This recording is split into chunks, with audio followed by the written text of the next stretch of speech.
చెప్పలేదు రాలేదని వద్దు. 3వ తారీఖు లారీలు అక్కడికి మీ పంచాయతీ నుంచి ప్రతి ఇంటికి ఒక రైతు రావాలి.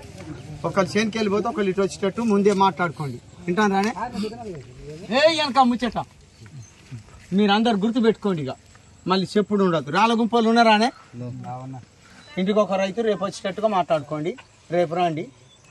3వ తారీఖు మాత్రం అందరు రావాలి. 10కి మాత్రం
రైతులకి ఏడుపు వస్తుంది. 6 కాలం కష్టపడి ఈ మొక్కజొన్న ఇవాళ ఎండబోసుకుంటే ఈ అకాల వర్షానికి ఈ మొక్కలెక్కి ఇవాళ రోడ్డు మీద ఆపడుతున్నాయి. ఈ మా మొక్కజొన్న మరి ఎవరు కొనాలి? మరి ప్రభుత్వం కొని మరి ప్రభుత్వం మమ్మల్ని ఆదుకోవాలని కూడా ఇలా రైతులు వాపోతున్నారు. మరి ఎందుకంటే ఈ చూస్తే ఇప్పటి వరకు కూడా ఈ వర్షం కురిసిన ఇలా వ్యవసాయ అధికారులు కానీ ఎంఆర్ఓ కానీ మరి ఎవరు కూడా వచ్చి రైతుల్ని పరామర్శించలేదు. కాబట్టి అఖిల భారత రైతు కూలి సంఘం ఈ నెల 3వ తారీఖు వచ్చే నెల 3వ తారీఖు రోజున ఎంఆర్ ఆఫీసు ముందు ధర్నా చేస్తూ రైతులకు గిట్టుబాటు ధర ఇవ్వాలని ఏదైతే ఏకేఎంఎస్ 2900 పైచీలకు డిమాండ్ చేసిందో వాటిని కొనుగోలు చేయాలని కూడా ఇలా అఖిల భారత రైతు కూలి సంఘం అంటుంది. మరి ఇలా ప్రభుత్వం కూడా మరి నిమ్మతి నీరెత్తినట్టు ఇలా ప్రభుత్వం కూడా ఏం పట్టించుకుంటా లేదు. ఇలా లోకల్ గా ఉన్న శాసనసభ్యులు కూడా మరి ఈ రైతులు ఇంకా నష్టపోతుంది కదా, మరి ప్రభుత్వాన్ని దృష్టి తీసుకుపోయి ఈ రైతులకి న్యాయం చేపించాలి, మరి నాకు అందరూ ఓట్లేసింది కదా అనే పట్ల కూడా ఇలా అధికార పార్టీ ఎమ్మెల్యే కూడా ఇలా పట్టించుకుంటా లేదంటే మరి ఎంత శోచనీయంగా అర్థం చేసుకోవాలి. మనం అఖిల భారత రైతు సంఘంగా ఇదే పద్ధతిలో ప్రభుత్వం కానీ ప్రభుత్వ అధికారులు కానీ ఉంటే రేపు చేపే ఆందోళనని మరి రేపు ప్రభుత్వం కానీ ప్రభుత్వ అధికారులు కానీ బాధ్యత వహించాలని అఖిల భారత రైతు సంఘంగా మేము డిమాండ్ చేస్తున్నాం. బొమ్మాయి తండా 3 రోజులు అవుతుంది వర్షం పడి. ఎక్కడోళ్ళక్కడ ఏడసుకుంటా మొక్కజొన్నలు ఆరబోతే మొలకలు వెళ్ళినాయి. కొందామని ఎవరు కొనటం లేదు. ఆ రేట్లు పడటం లేదు. ఇక్కడ రేట్లు 1500 అడుగుతారు. ఇప్పుడు రేటు పడిపోయిందని ప్రభుత్వమే కొనాలి, ప్రభుత్వమే కొనాలి. రైతన్నా ఎన్ని కష్టాలు వచ్చినాయి రైతన్నా, కోడి కూతకు లేస్తావు, పొలములో పైరును చూస్తావు, ఎదిగేటి పైరును చూస్తావు, ఎంతో ఆశపడతావు. రైతన్నో రైతన్న మా రైతన్నా, నీకెన్నెన్ని కష్టాలు వచ్చినాయే రైతన్నా.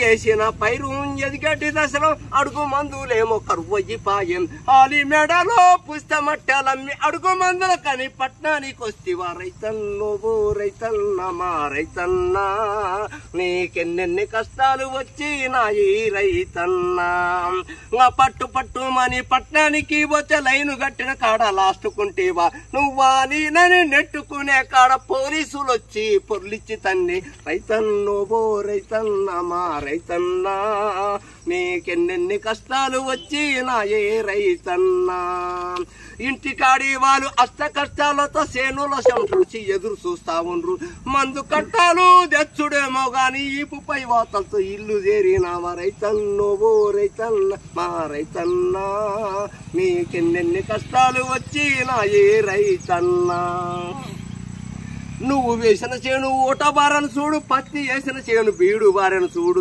ఇంటి గోడల ఊర్లో ఇల్లు కూలిపాయ నాగటెట్లు రెండు నేల కొరిగిపాయ రైతన్నో రైతన్న మా రైతన్నా నీకెన్నెన్ని కష్టాలు వచ్చినాయే రైతన్నా చక్కనైన ఆ మొక్కజొన్న చేను అడుగు మందులు లేక అల్లారిపోతుండే సంకలో కంకేసి శంగలిచ్చే చేను యూరియా లేక ఒరిగిపోయి ఉన్నది రైతన్నో రైతన్న మా రైతన్నా నీకెన్నెన్ని కష్టాలు వచ్చినాయి రైతన్నా చెప్పుకునేకేమో దిక్కు లేదా ఏం అడగటానికేమో హక్కు లేదా ఏం దళారీలకు దొరువైపాయం చేయటోనికి ఎంతో ఈలైపాయం రైతన్న రైతన్న మా రైతన్నా నీకెన్నెన్ని కష్టాలు వచ్చినాయే రైతన్నా వాటకు ముందు వచ్చినప్పుడు ఒకల మాటలు ఒళ్ళించి చెప్పే కరెంటు బిల్లు రద్దు చేస్తానని అడుగు మందుల కాడ అరిగోస పెట్టాను రైతన్న రైతన్న మా రైతన్నా నీకెన్నెన్ని కష్టాలు వచ్చినాయే రైతన్నా రైతు రుణాలు మాపి అన్నోడు రగడం నూరి జగడానికి వస్తుండు రైతు బిడ్డను అంటి ఒరే అవంతు నమ్మించి రైతును ముంచినావని అడుగు రైతన్నో రైతన్న. ప్రకృతి వైపరీత్యాలతోటి ఈరోజు రైతాంగం తీవ్రంగా నష్టపోయారు. మొక్కజొన్న పంటని ఈరోజు మిల్లులు పట్టించి రోడ్ల మీద పోస్తే వారం రోజుల నుంచి కురుస్తున్నటువంటి ఒక ఈ వర్షాలతోటి ఈ పంట మొత్తం దెబ్బతిని మొక్కజొన్నలంతా నలిపొచ్చాయి. కొంతమంది రైతుల యొక్క మొక్కజొన్నలు మొత్తం మొక్కొచ్చినటువంటి ఒక పరిస్థితి ఉంది. తక్షణమే ప్రభుత్వం స్పందించాలి, సర్వే చేయాలి. ఎవరైతే నష్టపోయారో రైతాంగానికి నష్టపరిహారం చెల్లించేటువంటి ఒక చర్యల్ని ఈ ప్రభుత్వం చేపట్టాలని చెప్పి మేము అఖిల భారత రైతుల సంఘంగా సిపిఐఎంఎల్ న్యూ డెమోక్రసీగా ఈ సందర్భంగా డిమాండ్ చేస్తున్నాం. అట్లాగే రైతాంగం ఇవాళ 2,928 రూపాయలు మొక్కజొన్న కింటాకి ప్రభుత్వం పెట్టాలని చెప్పి డిమాండ్ చేస్తున్నాం. మద్దతు ధరలు ప్రకటించాల్సిందిగా డిమాండ్ చేస్తున్నాం. ఈ సమస్యని పరిష్కరించడంలో ఈ సమస్యని పరిష్కరించేటువంటి వైపు రాష్ట్ర ప్రభుత్వం కేంద్ర ప్రభుత్వం ఆలోచించేటువంటి ఒక స్థితిలో లేదు. కాబట్టి తిరిగి ఈరోజు మేము ఆందోళన కార్యక్రమాన్ని చేపట్టాం. ఈ కార్యక్రమంలో రాజకీయాలకు అతీతంగా జెండాలకు అతీతంగా రైతాంగం అంతా ఇల్లెందులో జరిగేటువంటి ఒక ర్యాలీలో భాగస్వామ్యం కావాల్సిందిగా కోరుతున్నాం. రైతాంగం ఒక పక్క ఇక్కడ ప్రకృతి వైపరీత్యాలతోటి నష్టపోవటమే కాకుండా ఈ సంవత్సరం యూరియా అనేటువంటిది చాలా కీలకమైనటువంటిది. పంటని దిగుమతి చేసేటువంటి దానికి ముఖ్యమైనటువంటి ఒక పాత్రని యూరియా పోషిస్తున్నది. ఆ యూరియాని సప్లై చేయడంలో కేంద్ర రాష్ట్ర ప్రభుత్వాలు వైఫల్యం చెందాయి. దాని మూలంగా పంట అనేటువంటిది దిగుమతి తగ్గిపోయాయి. అందుకోసమే నష్టపోయినటువంటి రైతులు ఈ విధంగా ఉంటే మరొక పక్క మద్దతు ధరలు గిట్టుబాటు ధరలు లేక ఇబ్బంది పడుతున్నటువంటి ఒక పరిస్థితులలో రైతాంగం దివాలా తీశారు.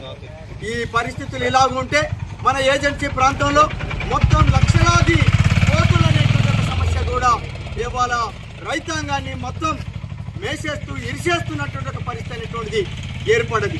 కోతుల బెడదని కోతుల సమస్యని నివారించాలి. దానికి సంబంధించినటువంటి ఒక చర్యల్ని చేపట్టాలి. కుటుంబ నియంత్రణ చేపట్టేటువంటి విధంగా ఎట్లయితున్నారో కోతుల నివారణకు సంబంధించినటువంటి దానికి సంబంధించినటువంటి ఆపరేషన్ల కార్యక్రమం చేపట్టాలి. జూ పార్కులు ఏర్పాటు చేయాలి. రైతాంగాన్ని ఆదుకోవాల్సిందిగా ఈ సమస్య నుంచి బయటపడేటువంటి ఒక చర్యల్ని చేపట్టాల్సిందిగా మేము డిమాండ్ చేస్తున్నాం.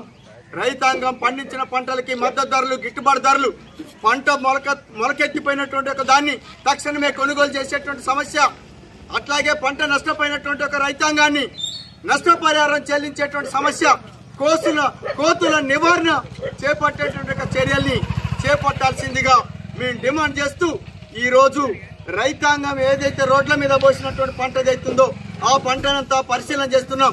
న్యూ డెమోక్రసీ పార్టీ ఏఎంఎస్ ఆధ్వర్యంలో ఈ సర్వేలు కొనసాగుతున్నాయి.